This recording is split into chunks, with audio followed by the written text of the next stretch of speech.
ডান হাতের বালিশ বানাইয়া ওমর একা একা ঘুমায়। দুশ্মন খবর হয়ে তরবারি নিয়ে দৌড়ে, চাঁদ আর হারানো যাবে না। ময়দানের সামনে দাঁড়ায় দেখে ঠিক পুরো ময়দান খালি। পাহাড়ের পার্শ্বে পাদদেশে ওমর হাতের বালিশ বানাইয়া ঘুমায়। তরবারিটা বের করে যুবক এবার হাঁটতেছি, এক কদম সামনে দেয়, আবার দাঁড়ায়। কি করব? যুবক কিছু দূর আগায়, আবার দাঁড়ায়, আবার আগায়, আবার দাঁড়ায়। এভাবে যাইতে যাইতে একেবারে কাছাকাছি, আরেকটু গেলেই ওমরের মেরে ফেলতে পারবে। মাওলার কুদরত। যুবক কাছাকাছি যাওয়া মাত্র হঠাৎ করে গভীর নজর দিয়ে দেখে ওমর ডান হাতের বালিশ বানায় ঘুমায়। একা ঘুমায়, কিন্তু ওমর একা না। জঙ্গলের একটা বাঘ চারপাশে ঘুরে আর ওমরের পাহারা দিতেছে। আপনি কইবেন এটা কেমনে সম্ভব? আমার মাওলার কুদরতে সম্ভব। বলেন, বাঘ দামি না মানুষ দামি? আপনাদের দেশের এলাকা গ্রামের ভিতরে গরু দিয়া হাল চাষ হয়নি? হয় না? যারা হাল চাষ করে, চাষি যখন চাষ করে লাঙ্গল জোয়াল হাতি নিয়ে গরু দুইটা থাকে। সত্য কথাটা বলবেন, এই থার্ড ক্লাসের মানুষটা গরুকে যখন বলে দাঁড়া, দাঁড়ায়নি। সত্য কথা বলে। যদি এই থার্ড ক্লাসের অশিক্ষিত মানুষটা যদি বলে গরু ডানে যা যায়নি, বামে যা যায়নি, তাহলে একটা থার্ড ক্লাসের বান্দা নামাজ নাই, বিড়ি টানে হোমানে, এর কথা যদি গরু শুনে, আল্লাহর প্রিয় বান্দাদের কথা জঙ্গলের বাঘ শুনবে না কেন? থাকো বাদ আবু বাতিশ বান্দা বামানো তু মুর্দাবা হক জিন্দা আন। ঘরের মধ্যে মুরগি আসেনি, হাঁস আসেনি আপনার এলাকায়?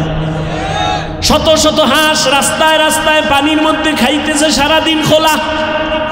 আপনি গিয়া ডাক দিয়ে আইও, আইবে? মালিকে যখন তার ভাষায় একটু হালকাভাবে আওয়াজ দিছে, আরে দৌড়।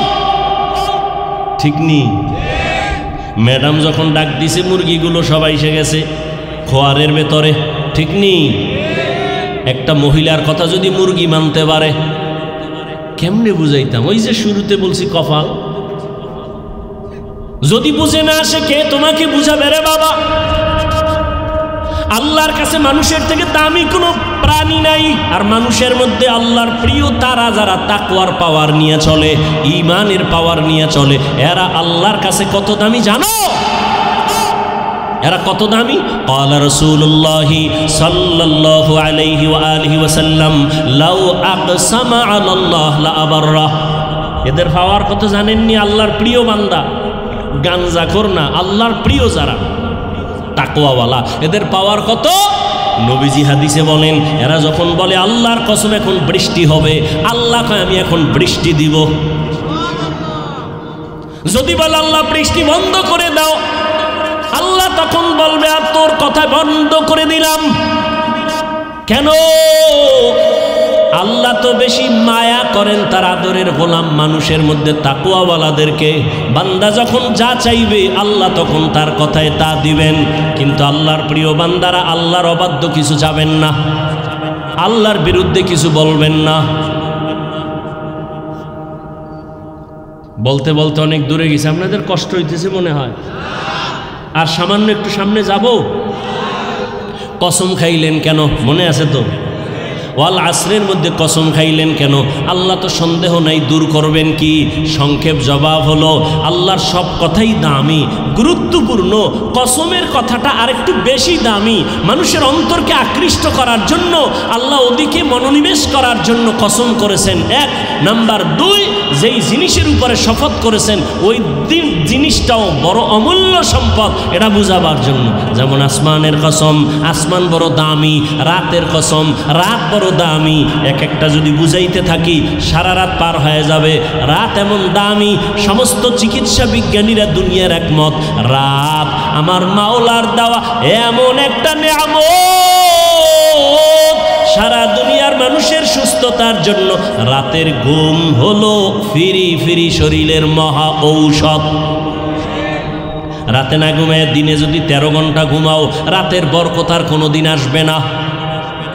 ফিরি ঔষধ রাতের ঘুম, ফিরি। আর এটা তুমি ফিরি ফিরি মোবাইলে নষ্ট করে ফেললা, সব ধ্বংস হয়ে গেল। কেউ যদি 2-3 দিন লাগাতার না ঘুমায়, এ রিক্সা লইয়া রাস্তায় থাকবো না ডালে, এরা ব্যবসা বাণিজ্য সব বন্ধ হয়ে যাবে, মাথা গরম হয়ে যাবে। ঘুম এমন এক নেয়ামত। আলাম নাজআলিল আরদা মিহাদা ওয়াল জিবালা আওতাদা ওয়া জাআলনাল লাইলা লিবাসা ওয়া জাআলনান নাহারা মাআশা। রাত দিলাম তোমার আরামের জন্য, তুমি শুয়া শুয়া মোবাইল চালাইয়া চোখটারও নষ্ট করলা, কান নষ্ট করলা, হার্ট দুর্বল করলা, কিডনি দুর্বল করলা। যুবকরা কয় হুজুর এডি তো আর কেউ কয় না, আপনি বললে মানবো না, মানিস না, হুজুরের কথা মানার দরকার নাই। আজকে বাসায় যাইয়া গুগলে সার্চ দিস, টাচ মোবাইল দেখলে শরীরের অঙ্গ প্রত্যঙ্গের কি কি ক্ষতি হয়, ওখানে সব চিকিৎসা বিজ্ঞানীদের থিওরি দেওয়া, কোনো হুজুর নাই। টাচ মোবাইল দেখলে শরীরের কি কি ক্ষতি হয় অঙ্গ প্রত্যঙ্গের, ওখানে গিয়ে দেখো।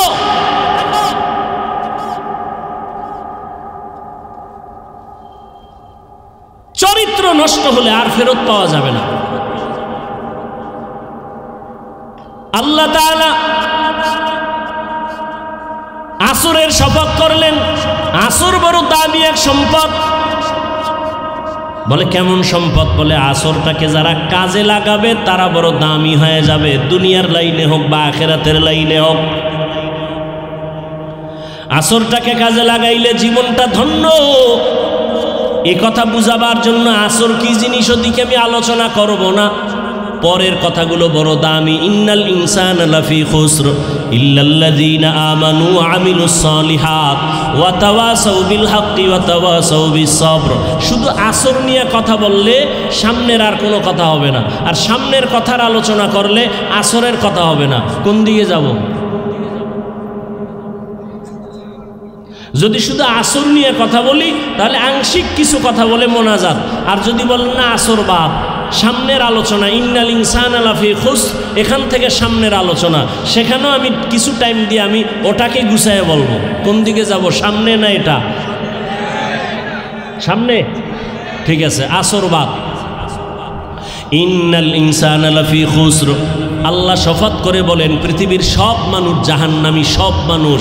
আল ইনসানের আলিফ লাম ইস্তেগরাকি, আমেরিকার মানুষ জাহান্নামী, লেবাননের মানুষ জাহান্নামী, লন্ডনের মানুষ জাহান্নামী, পৃথিবীর সব মানুষগুলো জাহান্নামী। কার কথা? নিশ্চয়ই, কোনো সন্দেহ করা যাবে না। কথা কি শেষ? আল্লাহ কয় কিন্তু নামের ব্রেক লাগায় দিছি, কিন্তু সব মানুষ জাহান্নামে যাবে, কিন্তু 4 গুণওয়ালারা জান্নাতে যাবে। কয় গুণ? ভালো করে খেয়াল করবেন। 4 গুণের প্রথম 2 গুণ হলো আল্লাহর হক, শেষের 2টা গুণ হলো বান্দার হক। প্রথম 2 গুণের এক হলো ঈমান, দ্বিতীয় গুণ হলো নেক আমল। এই 2টা গুণের একমাত্র 2 গুণ হলো আল্লাহর হক, ঈমান আল্লাহর, নেক আমল আল্লাহর জন্য। বাকি যারও 2টা গুণ আছে এটা বান্দার হক। আল্লাহ কয় আমার হকে ত্রুটি থাকলে আমি মাফ করব, কিন্তু বান্দার হকে যদি ত্রুটি করো আমি, ও বান্দা ক্ষমা না করলে আমি করব না। ওয়ালাসের সূরার পাওয়ারটা কেমন বুঝালন? কে জান্নাত পাইবেন কে পাইবেন না স্পষ্ট শুনে যান। সব মানুষ জাহান্নামে যাবে, 4 গুণওয়ালারা জান্নাতে যাবে। এর প্রথম 2 গুণ আল্লাহর হক, আল্লাহর হক ঈমান আর আমল, ত্রুটি থাকলে আল্লাহ মাফ করে দিবেন। বাকি 2 হক বান্দার। কি সেটা? ঈমান ও আমলের দাওয়াত অন্যকে দাও, ঈমান আমলের বিরোধিতা যারা করে বাধা দাও। এটার আমরা সহজে বলি সৎ কাজের আদেশ, অসৎ কাজের নিষেধ। তাহলে এই তাবলিগওয়ালা, ও পীর সাহেবের মুরিদ, ও মক্কার ভিআইপি প্যাকেজের হাজি, ঈমান আনছেন, আমলও করেন, মাইয়ে ফোলার খবর কি? মাঝে মাঝে বলি বহু পাগড়িওয়ালা বুজুর্গ, বহু তাবলিগওয়ালা পীরের মুরিদ হাজি সাহেব জীবনভর নেক আমল করিয়াও শুধু সন্তানের অপরাধের কারণে কিয়ামতের ময়দানে জাহান্নামে যাবে। কারণ ঈমান আছে, আমল আছে, জান্নাত পাওয়া যাবে না। আরো দুইটা গুণ আছে। ঈমান আমলের দাওয়াত অন্যকে দাও, যারা বিরোধিতা করে বাধা দাও। এবার প্রশ্ন হলো অন্য কারা? এবার অন্য বুঝেন। আল্লাহ বলেন অন্য কারা? ইয়া আইয়ুহাল্লাযীনা আমানু কু আনফুসাকুম ওয়া আহলিকুম নারা ওয়াকুদুহান নাসু ওয়াল হিজারা আলাইহা মালাইকাতুন গিলাযুন শিদাদুন লা ইয়াসুনাল্লাহা মা আমারাহুম ওয়া ইয়াফআলুনা মা ইউমারুন।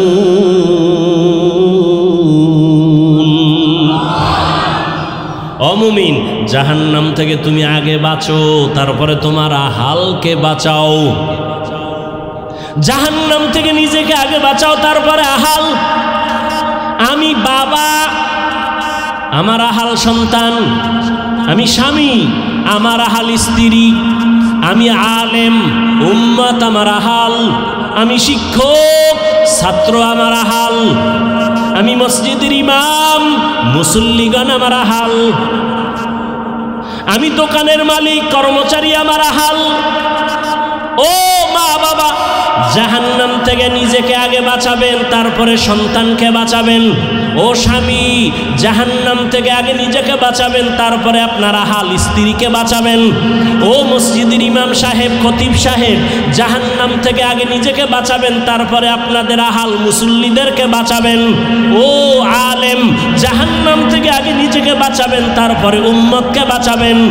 ও শিক্ষক, আপনি জাহান্নাম থেকে নিজেকে আগে বাঁচাবেন, তারপরে ছাত্রদেরকে বাঁচাবেন। একা একা বাঁচলেন, আহালকে বাঁচান নাই। আহালের কারণে জাহান্নামে যাওয়া লাগবে।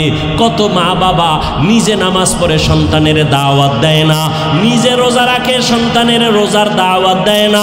কিয়ামতের ময়দানে আল্লাহ ডাকবে, ওই ছেলে নামাজ পড়ছো? পড়ি নাই। রোজা রাখছো? না। কেন? কইবে আল্লাহ আমার কোনো দোষ টোষ নেই, আমার ধৈর্য না। কেন? কোরআনের আয়াত, সূরা আহজাব 67 নম্বর আয়াত, রব্বানা ইন্না আতা'না সাদাতানা ওয়া কুবারানা ফাআদাল্লুনাস সাবিলা। ও আল্লাহ, আমি বেনামাজি হই নাই, আমার মা বাবা বেনামাজি বানাইছি। আমি রোজা রাখতে চাবো কি, আমার মা বাবায় রোজার দাওয়াত দেয় নাই। কোনোদিন বলে নাই বয়ানে চল, জুমায় চল, নামাজে চল, কোনোদিন বলে নাই। ওখানে গেছে 8টার সময় টেলিফোন করছে আমার আম্মুর কাছে। আম্মুরে মোবাইল ফিরা কয়, এই আমার বাবায় ঘুমে উঠাইছনি কেন? নাস্তা দিছনি? 8:30 বাজে গেছে, কিন্তু আমার আব্বাজান কোনোদিন ফোন কইরা বলে নাই আমার ছেলেটার উঠাইয়া ফজরের নামাজ পড়াইছনি। ও আল্লাহ, আমার কোনো দোষ নাই। কোরআনের আয়াত। এবার আল্লাহ কইব, আমার কি বুদ্ধি কম নি? তোরে আমি একটা বিবেক দিছিলাম না, ভালো মন্দ যাচাই করার কাহা দিছিলা। কত সন্তানের খবর জানুনি, মা বাবায় চাইছে নামাজ পড়বে না, ও জোর কইরা নামাজ পড়ছে। ও চাইছে বাবায় চায় আলেম হবে না, ও মা বাবারে চাইরা গিয়া মাওলানা হয়ে গেছে। পরে মা বাবার কাছে মাপ চাই আবার মা বাবারে লাইনে নিয়ে আসছে। ও তো নিজেরটা বুঝা নিজের পথে চললো। তুই কেন মা বাবার কথায় চুপ থাইকা নিজে কেন হালালভাবে সঠিক পথে চললি না? ও আল্লাহ, আমার ভুল হয়ে গেছে। ভুল না, এটা তো ইনসাফের আদালত, এখানে তো বিচার হবে ইনসাফের সাথে। ও আল্লাহ, কি বিচার করবা? তোর বিবেকের সাথে বেঈমানি করলি কেন? বিবেকের বিচার হবে।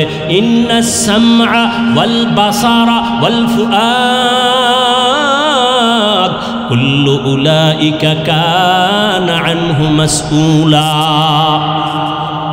এবার সন্তান একটা আবদার করবে, আল্লাহ ফিডা যেহেতু খাওয়াই লাগবে, কপাল খারাপ, তবে আমার একটা আবদার আছে। কি? আমারে যদি একটা ফিডা দাও, আমার মা বাবারে ডবল। কোরআনের আয়াত, রব্বানা আতিহিম যিফাইনি মিনাল আযাব ওয়ালআনহুম লানান কাবীরা। আমাকে যে শাস্তি দিবা তার ডবল শাস্তি মা বাবারে দেওয়া লাগবে। আমার মা বাবার কারণে আমি আজকে নামাজ পড়তে পারলাম না, মা বাবার কারণে আমি কোরআন শিখতে পারলাম না। মা বাবার যদি একটু চেষ্টা করতো মা বাবায়, তাহলেই তো সম্ভব হইতো। নামাজের দাওয়াত দিলে তো একটু হলেও তো চেষ্টা করতাম। আমার মা বাবারে কি বলবো, বলার কিছু নাই। আমারে যে শাস্তি দিবা তার ডবল শাস্তি মা বাবারে দিবা। ভালো করে বুঝেন, ওয়ালা আসরে সূরায় কি বলল? 4 গুণওয়ালারা জান্নাত পাবে। আপনার মধ্যে 2টা আছে, ঈমান আছে, আমল আছে, কিন্তু আরো 2টা গুণ লাগবে। এই দাওয়াতটা অন্যকে দেওয়া লাগবে। অন্য মানে আপনি বাবা হইলে সন্তান নিজে নামাজ পড়লে হবে না, সন্তানের নামাজের দাওয়াত দিবেন। নিজে পর্দা করলে হবে না, উপযুক্ত মাইয়াটাকে পর্দার দাওয়াত দেন। আপনি নিজে গান থেকে কান বন্ধ করলে হবে না, সন্তান যদি গান শুনে বুঝাইয়া ওখানে বাধা দিয়ে গান থেকে ফিরাইয়া দেন। কত চেষ্টা করছেন? এক বাবাই কয় চেষ্টা করছি, পারে না, ব্যর্থ হয়ে গেছে। আমি বললাম চেষ্টা কি জিনি না, আপনি তো বুঝেনই না। এরে আল্লাহর বান্দা, চেষ্টা করার মতো করলে কেন লাইনে আসবে না? 7 বছর বয়সে সন্তানের নামাজের মুসাল্লায় দাঁড় করাও রসুলের তাবিজ। প্রত্যেকটা মা বাবা যদি মানত, সন্তান লাইনে চলে আসতো। আরে গোড়ায় গন্ডগোল, গরম গরম গরম গরম, একটু আগে গরমে রস করছিনি, কে কে কথা কয় না। এই গরমের কাছে গেছে এক বাবায় বিচার নিয়া, ছেলে আমার কথা শুনে না। ওমর কয় বিচার একচেটিয়া হবে না, বাদী বিবাদী সমানে দাঁড় করাও, ছেলেরে নিয়ে আসো। ছেলেরে আদালতে হাজির। ওমরের আদালত থরথর করে কাঁপতেছি, বেইনসাফি হলেই তরবারি রেডি। এই তুই বলে বাবার কথা শুনো না? ছেলে কয় খলিফাতুল মুসলিমিন, আমার কথা বলার কোনো আদালতে অনুমতি আসেনি। ওমর কয় আছে, বল। কয় জানতে চাই বাবার পক্ষ থেকে সন্তানের উপরে কোনো হক আসেনি? আছে তো, জানতে পারবো নি? কয় পারবি তো। 1 নাম্বার, ভালো একটা মা ঘরে আনবে, বাবার দায়িত্ব। কি মা? ছেলে কয় আমার আব্বা এতে হক আদায় করে নাই, আমার আব্বা ভালো মা ঘরে আনে নাই, ডানা কাটা ভরি লইছে, ডানা কাটা ভরি। শহরে বাজারে দেখো নারীদের ঢল, পর্দাবিহীন তারা করে ঝলমল, অন্যকে তার দিকে আশিক বানায়, অন্যকে তার দিকে আশিক বানায়। দেশটায় আজি ধ্বংস নারীর বেপরদায়, সবার মুখে কি আওয়াজ, হায় হায় হায়। বেপরদায় যারা চলে, চরিত্রহীন লম্পট, ওরাই সোনার বাংলায় দাঁড়ায় বলে ইসলাম নারীর অধিকার দেয় নাই। ওরা চরিত্রহীন লম্পট। আল্লাহর কসম, ইসলাম সারা নারীর সম্মান আর মর্যাদা কোনো ধর্মের মধ্যে দিতে পারে নাই। হিন্দু ধর্ম তালাশ করো, নারীদের উপরে জুলুম। বৌদ্ধদের কিতাব দেখো, নারীদের উপরে জুলুম। খ্রিস্টানদের ধর্মের কিতাব দেখো, নারীদের উপরে জুলুম। ইহুদিদের কিতাব পড়ে দেখো, নারীদের উপরে জুলুম। একমাত্র নারীদের সম্মান বজায় রাখছে ইসলাম। হা, এরে আল্লাহর বান্দা, ডানা কাটা ফরি আছে বাড়ির ভিতরে। ডানা কাটার পরিমাণই ঘরে আইসেই ডানা কাটে। ঘরে আইসে কিছুদিন পরে স্বামীটারে ডাক দিয়ে, এই মগা, তোর বাবার ডানা ভালো না, এটারে কাটা লাগবে। কিছুদিন পরে কয় তোর মায়ের ডানাও খারাপ। এবার মগা তো ওর হৌর বাড়িতে পচা পায়খানা খাইছে যৌতুকের নামে। ওই তোর না, ছোট লোকের বাচ্চা, ফকিন্নির বাচ্চা। এই যৌতুক যেটিতে খায় সবগুলো ছোট লোকের বাচ্চা। ওদের মতো ইতর, ডাকাত, জালেম, চোর, দুর্নীতিবাজ আর দুনিয়াতে কেউ হতে পারে না। ওয়াল আসরি ইন্নাল ইনসানা লাফি খুসর, আসরের শপথ, নিশ্চিত পৃথিবীর সব মানুষগুলো জাহান্নামী। ইল্লাল্লাযীনা আমানু, কিন্তু যারা ঈমান আনবেন, ওয়া আমিলুস সালিহাত, আমলে সালেহ করবেন, ওয়া তাওয়াসাউ বিল হক, ঈমান আমলের দাওয়াত অন্যকে দিবেন, ওয়া তাওয়াসাউ বিস সবর, ঈমান আমলের বিরুদ্ধাচরণকারীদেরকে বাধা প্রদান করবেন, এরা জান্নাতি। ক্বালা রাসূলুল্লাহি সাল্লাল্লাহু আলাইহি ওয়া আলিহি ওয়াসাল্লাম, কুল্লু উম্মতি ইয়াদখুলুনাল জান্নাতা ইল্লা মান আবা। রহমতের নবী বলেন, সব উম্মতেরা জান্নাতে যাবে, তবে আমি মুহাম্মদকে যারা মানে না তারা জান্নাতে যাবে না। কিলা মান আবা, সাহাবায়ে কেরাম প্রশ্ন করলেন, ইয়া রাসূলুল্লাহ, আপনাকে অস্বীকার করে মানে না তারা কারা? ক্বালা মান আতাআনি দাখালাল জান্নাহ। রহমতের নবী বলেন, যে আমার অনুসরণ করবে সে জান্নাতে যাবে। ওমান আসানি ফাকাদ আবা, যে আমার বিরোধিতা করবে সে আমাকে অস্বীকার করার কারণে জাহান্নামে যাবে। তরজমা শেষ। এবার ব্যাখ্যা শুনেন। হাদিসের উপরে 5 মিনিট কথা, খুব খেয়াল করবেন। আমি আপনাদের থেকে একটা প্রশ্ন নিব এবং জবাব দিব। হাদিসে কি বলা হলো? নবী বলেন সব উম্মত জান্নাতে যাবে, কিন্তু যারা আমি মুহাম্মদকে মানে না তারা যাবে না। এবার খেয়াল করেন, সাহাবায়ে কেরাম প্রশ্ন করলেন, ইয়া রাসূলুল্লাহ, আপনাকে মানে না তারা কারা? এখান থেকে আপনাদের খেয়াল করবেন, নবীজি জবাবটা ডাইরেক্ট না দিয়ে একটু ঘুরায় দিলেন, যেহেতু তার অন্তরে দয়ায় ভরা। কেমন নবীর অন্তরে দয়া! কোনোদিন কোনো সময় বিন্দু মাত্র গালি কাউকে নবী দেন নাই। কেমন মায়া অন্তরে রসুলের! নবী কোনোদিন কারো একটা গালির জবাব দেন নাই। কেমন মায়া মমতাময়ী রসুল আমার! জীবনে চোখ দুটো গরম করে রসুল কারো দিকে তাকান নাই, গরম চোখে তাকান নাই রসুলের হায়াতে। সেই দয়ার নবী।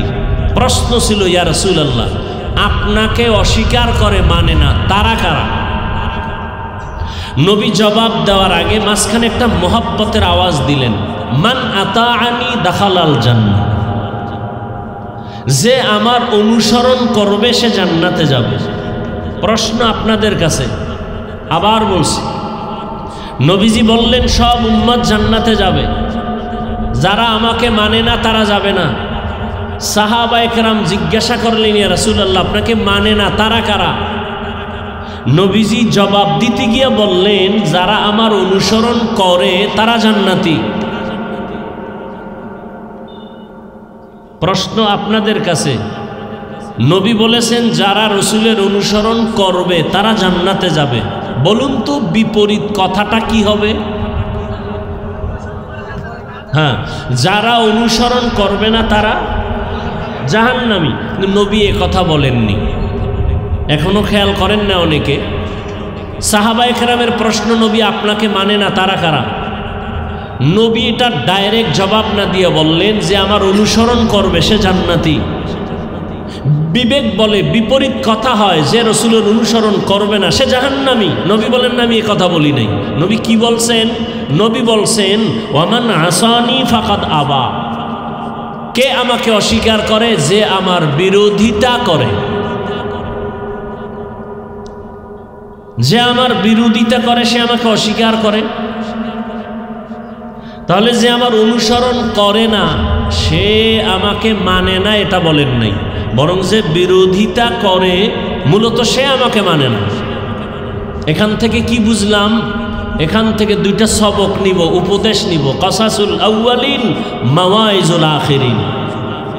শুধু কানসুক না, সবক নিতে হবে, শিক্ষা নিতে হবে। এটা অপারেশন থিয়েটার।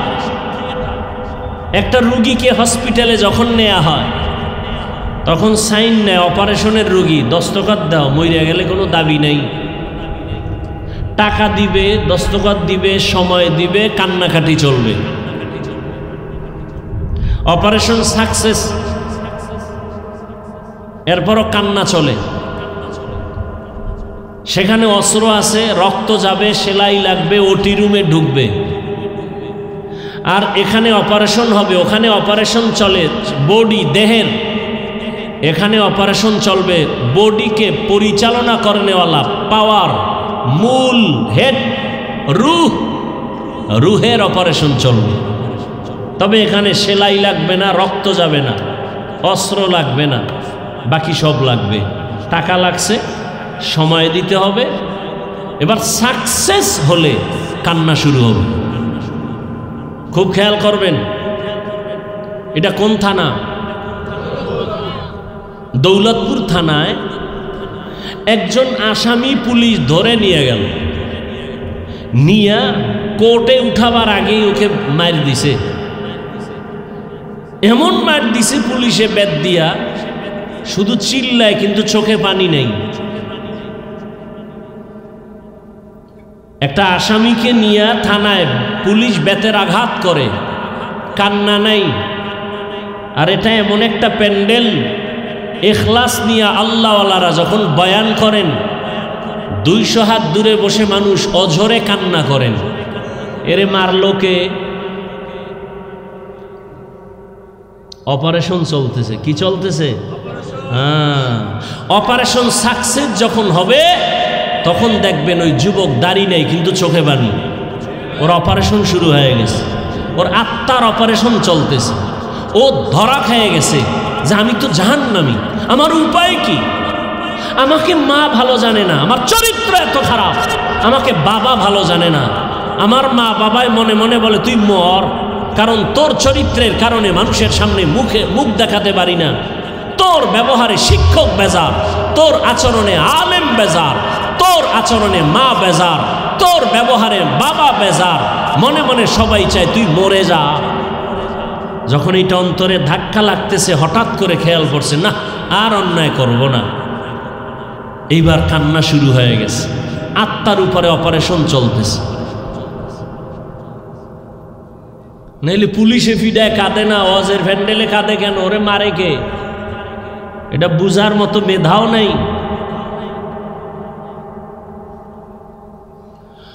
আল্লাহ,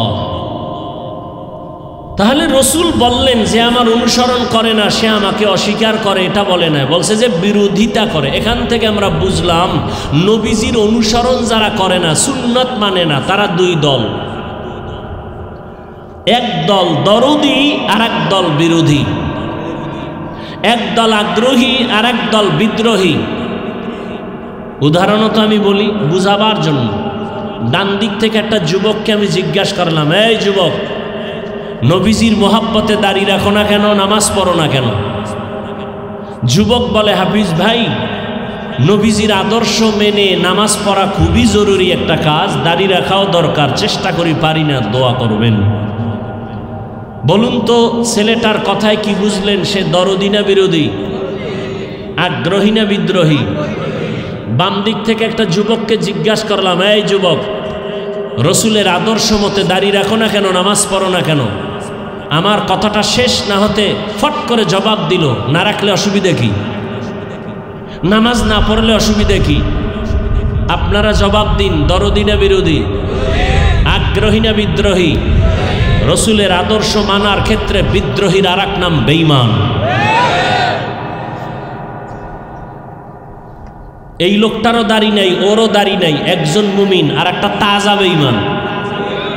আগ্রহী ব্যক্তি দাড়ি রাখে নাই, ঠিক রাখবে, মুমিন।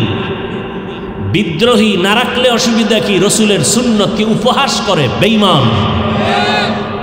একজনে নামাজ পড়ে না আর একজন নামাজকে পছন্দ করে না। যে নামাজ পড়ে না তাকে গালি দেওয়া যাবে না, সে মুমিন।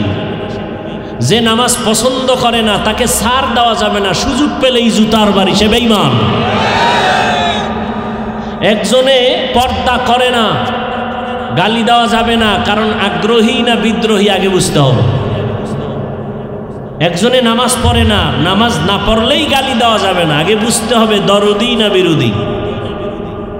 একজনে দাড়ি রাখে না, এই দেখলেই গালি দেওয়া যাবে না, হিংসা করা যাবে না, আগে বুঝতে হবে সে দরদি না বিরোধী। দরদি হলে মুমিন, বিরোধী হলে বেঈমান। একজনে ইসলামের কোরআনের রাজনীতি করে না, তাকে গালি দেওয়া যাবে না, বুঝতে হবে দরদি না বিরোধী। যদি এমন হয় রাজনীতি করে না কিন্তু দরদি মুমিন, যদি এমন হয় রাজনীতি করে না, পছন্দই করে না, সে বেঈমান। ব্যবধান আছে না নাই? হ্যাঁ, ততএব যে নামাজ পড়ে না তাকে গালি দেওয়া খুব সতর্ক। আগে বুঝতে হবে লোকটার অন্তরের হালাত কি। একজনে দাড়ি রাখে নাই, গালি দেওয়া যাবে না, আগে বুঝতে হবে তার অন্তরের কি হালাত। সেদিন এক যুবক বলে, হুজুর দোয়া করবেন, আর্মিতে চাকরি ছিল, ছেড়ে দিস। আর্মির চাকরি ছাড়লা এই সময়, যে সময় আর্মি এখন সবার উপরে দায়িত্ব নিয়ে আছে। শুধু রসুলের একটা আদর্শের কারণে ছেড়ে দিস। বারবার আমাকে উপর থেকে চাপ দেয়া হয়, দাড়ি কাটো দাড়ি কাটো। এক পর্যায়ে বললাম আমি চাকরি ছেড়ে দিলাম। দোয়া করবেন আল্লাহ হালালভাবে রিজিকের ব্যবস্থা যেন করে দেন। আমার কাছে দোয়া চাইল। আল্লাহ আমাদেরকে বুঝার তৌফিক দান করে। হাদিসের উপরে 2-4 মিনিট কথা বললাম, আল্লাহ বুঝার আমল করার তৌফিক দান করেন। এবার সূরাটার দিকে যাই। মনে আছে না কি সূরা? সূরাটার শুরুতে আল্লাহ শপথ করেছেন, কসম করেছেন। সূরাটা যদিও ছোট কিন্তু এর পাওয়ার অনেক বেশি। 4 মাযহাবের 4 ইমামের এক ইমাম, ইমাম শাফিঈ রাহমাতুল্লাহ আলাইহি, তিনি লিখেছেন আম্মাজান আয়েশা রাদিয়াল্লাহু তাআলা আনহার প্রসিদ্ধ বর্ণনা মতে কোরআনের আয়াত সংখ্যা 6666। এটা প্রসিদ্ধ মত, অপ্রসিদ্ধ মতামত আরও আছে। ইমাম শাফিঈ রাহমাতুল্লাহ আলাইহি বলেন, আল্লাহ যদি কোরআনে হাকিমে শুধু আল আসরি সূরাটা দিতেন, অন্য আয়াত যদি কথার কথা অবতীর্ণ নাও করতেন, আর দুনিয়ার সব মানুষ আল আসরি সূরার উপরে জীবন চালাইতো, বিনা হিসাবে জান্নাত পাইত। তাহলে বুঝেন সূরা আসরের পাওয়ার কেমন। এবার ব্যাখ্যায় গেলে বুঝবেন পাওয়ার কত। শুরুতে আল্লাহ শপথ করলেন, কারণ কি? আমরাও শপথ করি, কসম খাই। কেন খাই? ভাই আমার কথাটা এমন, না না না এমন মানি না, বলে কসম, হ্যাঁ এখন মানি। তাহলে আমরা যে কসম খাই সন্দেহ দূর করার জন্য। কি জন্য ভাই বলুন তো? আল্লাহর কোরআনে সন্দেহ আছে? তাহলে আল্লাহ কেন কসম কাটলেন? শুধু এখানে না, অনেক জায়গায়। ওয়াত্তিনি ওয়াজ্জাইতুন ওয়াতুরি সিনিনা ওয়া হাযাল বালাদিল আমিন ওয়াস-সামাই যাতিল বুরুজ ওয়াল ইয়াউমিল মাউউদি ওয়া শাহিদিন ওয়া মাশহুদ والشمس وضحاها والقمر إذا تلاها والنهار إذا جلاها والليل إذا يغشاها والسماء وما بناها والأرض وما طحاها ونفس وما سواها فألهمها فجورها وتقواها لا أقسم بيوم القيامة ولا أقسم بالنفس اللوامة والضحى والليل إذا سجى ما ودعك ربك وما قلى وللآخرة خير لك من الأولى আসমানের কসম, জমিনের কসম, সূর্যের কসম, সূর্য চন্দ্রের কসম, রাতের অন্ধকারের কসম, দিনের আলোর কসম, তিনের কসম, জৈতুনের কসম, তুরে সিনার কসম, নিরাপদ শহর মক্কা নগরীর কসম, ওয়াল আসর, আসরের কসম। আল্লাহ কসম করেছেন কেন? আল্লাহর কথায় তো কোনো মিথ্যা নাই। যালিকাল কিতাবু লা রাইবা ফীহি হুদাল লিল মুত্তাকিন।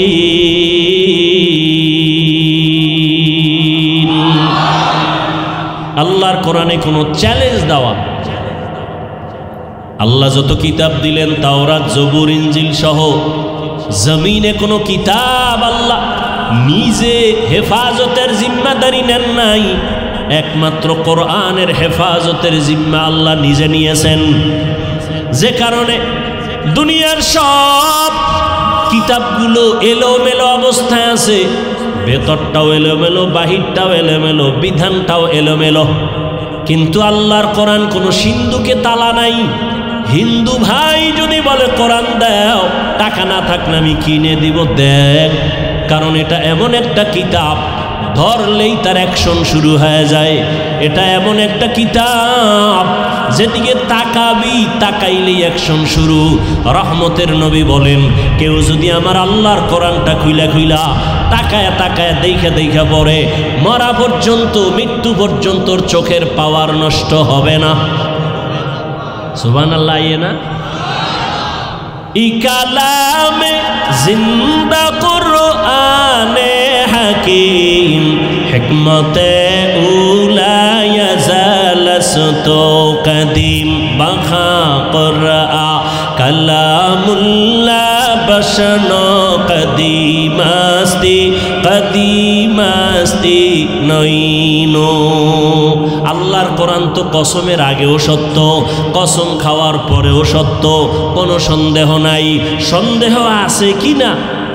এই ধান্দা নিয়ে অনেকে ঢুকছে কোরআনের বাগানে, ঢুইকা নিজের ভুল যখন কোরআনের আয়নায় ধরা পড়ে গেল, তারা কালেমা পড়ে মুসলমান হয়ে গেল।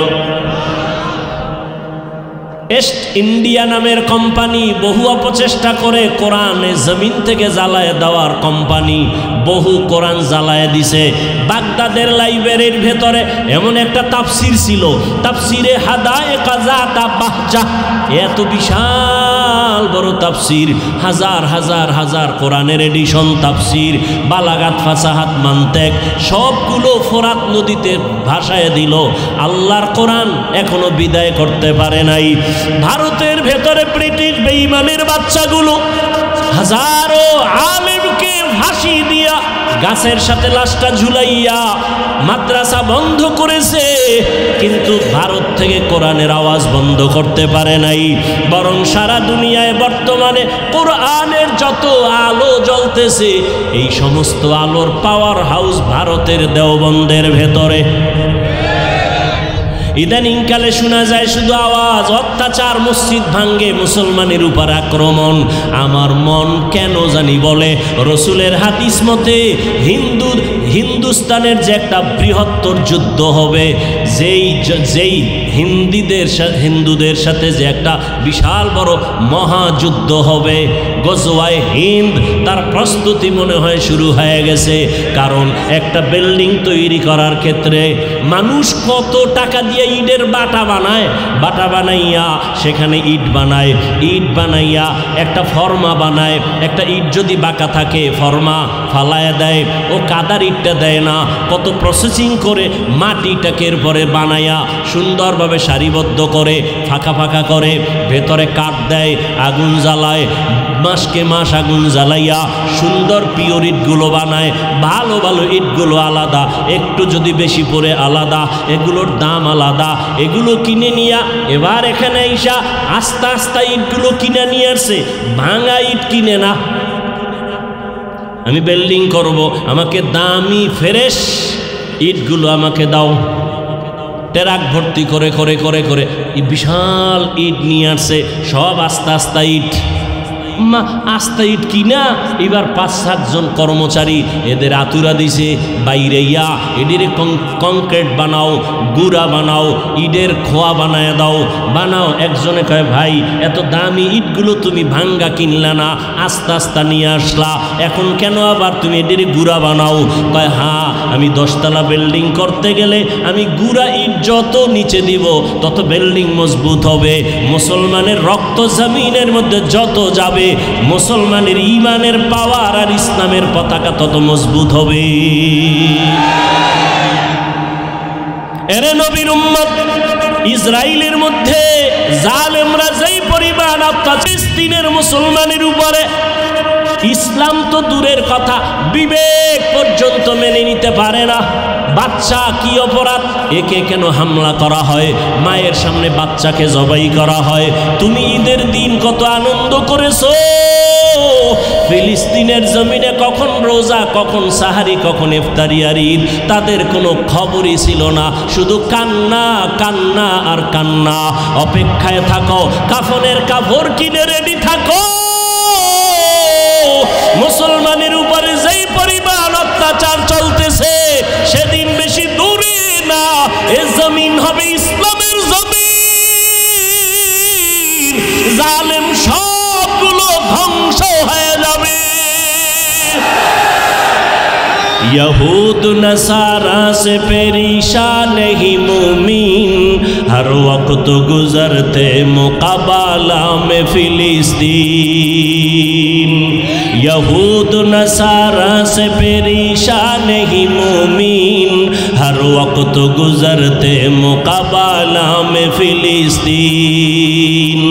बहते हैं खून आँखों से पानी, हम तो बेखबर, अल्लाह का नारा से हो कल्बों पे मुनव्वर।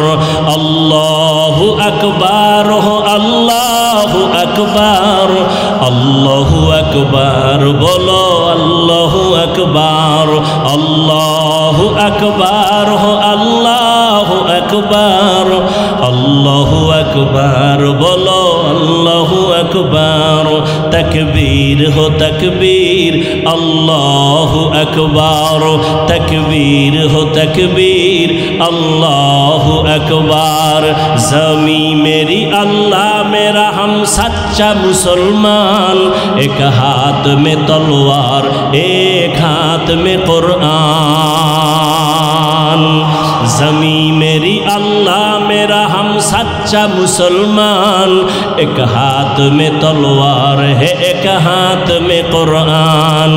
जालिम ताकत नहीं जालिम को भी कामयाब हो एक बार, ताकत नहीं जालिम को भी कामयाब हो एक बार। अल्लाह का नारा से हो कल्बों पे मुनव्वर, अल्लाहु अकबर हो अल्लाहु अकबर, अल्लाहु अकबर, बोलो अल्लाहु अकबर, अल्लाहु अकबर हो अल्लाहु अकबर, अल्लाहु अकबर, बोलो अल्लाहु अकबर। तकबीर हो तकबीर, अल्लाहु अकबर, तकबीर हो तकबीर, अल्लाहु अकबर। क़िबला हमें काबा भी है अल्लाह का कसम, दुश्मन को जरा छोड़ने ही तैयार रहो हरदम। क़िबला हमें काबा भी है अल्लाह का कसम, दुश्मन को जरा छोड़ने ही तैयार रहो हरदम। कुर्बा के नतीजा में शहीद हो तू ये बेहतर, कुर्बा के नतीजा में शहीद हो तू ये बेहतर।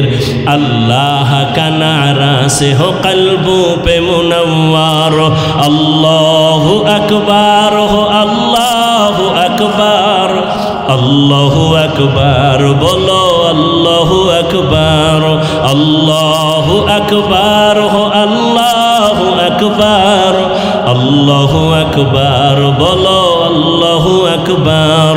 तकबीर हो तकबीर, अल्लाहु अकबर, तकबीर हो तकबीर, अल्लाहु अकबर।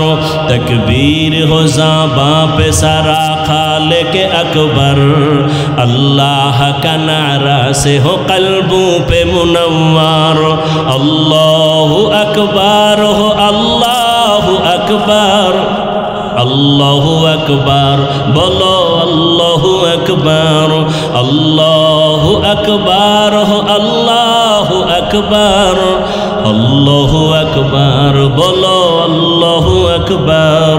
तकबीर हो तकबीर, अल्लाहु अकबर, तकबीर हो तकबीर, अल्लाहु अकबर, तकबीर हो तकबीर, अल्लाहु अकबर। এর নবীর আশিক উম্মত ফিলিস্তিনের মুসলমানের এত করুণ হালাত কেন? ভারতের জমিনে এত মাদ্রাসা এত আলেম কই? নিমেষেই সব ধ্বংস করে ফেলেছে ব্রিটিশ বেঈমানেরা। স্পেনের জমিন 800 বছর পর্যন্ত টানা মুসলমানরা শাসন করেছিলেন। যে স্পেনের জমিনে 30 খণ্ড কোরআনের তাফসির লেখা হলো, তাফসিরে কুরতুবি, কিন্তু আজকে স্পেনের খবর নেওয়া আজানের আওয়াজ নাই। মুসলমানের দলে দলে ভরিয়া স্টিমারে উঠায় দিল, ভূমধ্য সাগর পেরিয়ে মরক্কো চলে যাও, না হয় জানে বাঁচতে দেওয়া হবে না। মুসলমানদের স্টিমারে ভরে ভরে যখন সাগরের মাঝখানে নিয়ে যায়, স্টিমারে আগুন জ্বালায় দিছে, মুসলমান পুইরা গেল, মসজিদ ধ্বংস করে দিল। ওই দিনটা ছিল এপ্রিল মাসের 1 তারিখ। ইহুদি বেঈমানেরা খুশি খুশি এপ্রিল ফুল পালন করে, মুসলমানের কান্নার দিন, বেঈমানের আনন্দের দিন। কিন্তু মুসলমানরা না জেনে এপ্রিল ফুলে তারাও লাফায়। আছে না নাই? তুকু যাও সুন্নতে আহমদ কুজা বা মোহাম্মদ কৈবুদ নিসবত তোরা মান আহাব্বা সুন্নতি কৌলে রসুল মজদায়ে কানা মাই হাম কুন কবুল। স্পেনের জমিন 800 বছর শাসন করছে, সব ধ্বংস। বাংলাদেশের একটা টোকা দিলে হুঁশ থাকতো না। কি? আর আপনি যে মুসলমান, সাইনবোর্ড আছে কি এর মুসলমান? এখানে এত মানুষ ফজরের নামাজ পড়ে নাই, জোহর পড়ে নাই, আসর পড়ে নাই, মাগরিব পড়ে নাই, এশা পড়ে নাই, আশেকে রসুল ময়দানে বইবে ওয়াজুনে ওয়াজ, বয়ানের পরে আবার চলে যাবে সারা রাত মোবাইলে জেনা করবে, ঘরে ঘরে মোবাইলে জেনা জেনা জেনা, রুমে রুমে জেনা। ছেলে এক রুমে ঘুমায়, মোবাইলে জেনা করে, চোখের জেনা, কানের জেনা, জবানের জেনা, অন্তরের জেনা। মেয়েটা আর এক রুমে ঘুমায় ঘরে, সেখানেও মোবাইলে জেনা। মা এক রুমে ঘুমায়, মোবাইলে জেনা। বাবা আর এক রুমে ঘুমায়, মোবাইলে জেনা। এই পরিমাণ মোবাইলে সারা রাত ঘরে ঘরে ঘরে ঘরে মোবাইলের গুনাহ চলে। যেই অপরাধ চলে, উচিত ছিল ঘুমের মধ্যে ঠাডা বরিয়া সব ধ্বংস হয়ে যাওয়া। একমাত্র কেন হয় না? রহমতের নবীর উম্মত হওয়ার কারণে হয় না। ইমামুল আউয়ালিন আল আখিরিন বহরে সাদকা রহমাতাল লিল আলামিন সৈয়দুল কাউনাইন খাতমুল মুরসালিন আখির আমদ বুদ ফখরুল আউয়ালিন। যুবকের চেহারার দিয়ে তাকাইলে মায়া লাগবে, মায়া। কিন্তু যুবক 40 বছর পর্যন্ত তোমার চেহারা থাকবে উজ্জ্বল, চেহারা দিয়ে তাকাইলে আকর্ষণ, মায়া লাগবে। মাত্র বয়স তোমার 30, চেহারার মধ্যে কেন আকর্ষণ নাই? চেহারাটা কেন মলিন? চেহারার মধ্যে কেন নূর নাই? সারা রাত মোবাইলে গুনাহ করার কারণে আমার আল্লাহ চেহারার নূর নিয়ে গেছে, খবর নাই তোমার।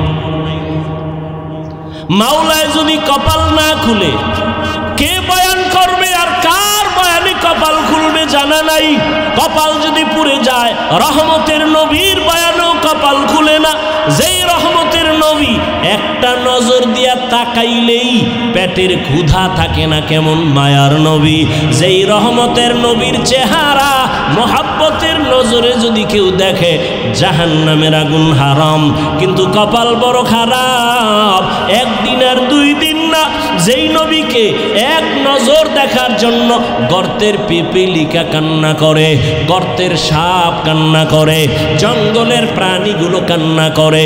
রহমতের নবী রাস্তা দিয়া যখন হাঁটতেন, দুপার্শ্বের গাছ নত হইয়া রহমতের নবীরে সালাম জানায়। যেই রহমতের নবীর শরীর মোবারকে মশা মাছি পড়া হারাম। আম্মা জান আয়েশা রাদিয়াল্লাহু আনহা বলেন, নবীজির শরীর মোবারকের ঘাম আমরা বোতলে ভরে রাখতাম আর আতর হিসাবে আমরা ব্যবহার করতাম। সেই নবী কেমন মায়ার নবী আমার! একদিন আর 2 দিন না, 13টা বছর নবীকে সামনে তাকায় তাকায় দেখলো, বয়ান শুনলো।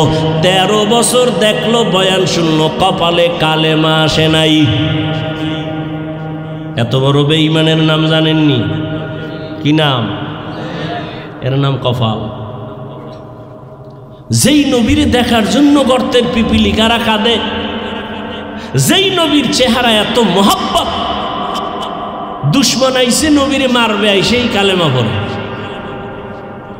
13 বছর দেখলো, কালেমা পড়ে না। আর অন্যদিকে 27 বছরের একটা যুবক তরবারি নিয়ে দৌড়ায় আমার নবীকে জবাই করবে।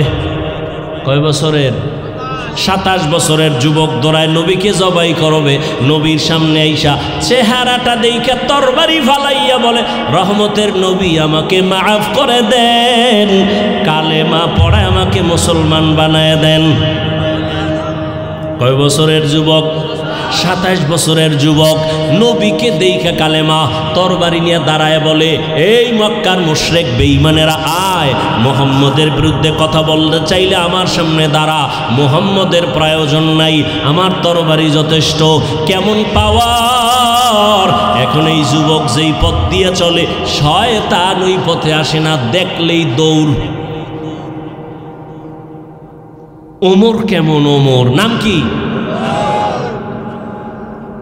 দেখছেন নি কারবার?